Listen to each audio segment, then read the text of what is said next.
The Daily Mail has decided to criticize David Beckham for his parenting. Ridiculous. The only reason to criticize David Beckham is if he's been wearing his shirt for too long. Hey there, it's Carrie Lum with Buzz60. The Daily Mail ran a story showing David Beckham with his daughter and posed the question, why does Harper 4 still use a dummy? Wow! The British word for pacifier is almost as bad as their word for cigarette. The article went on to enumerate the perils of children using a pacifier for too long, which they claim can lead to dental problems and speech delays. The author also gave us a history of little Harper's pacifier use. She just turned 4, so it was like 3 sorted pictures.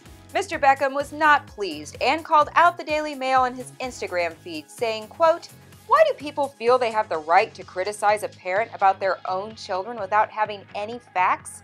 He goes on to tell them that they have no right to criticize him. In the future, the Daily Mail should probably leave the parental guilt trips to parenting bloggers. They're really the experts in that field.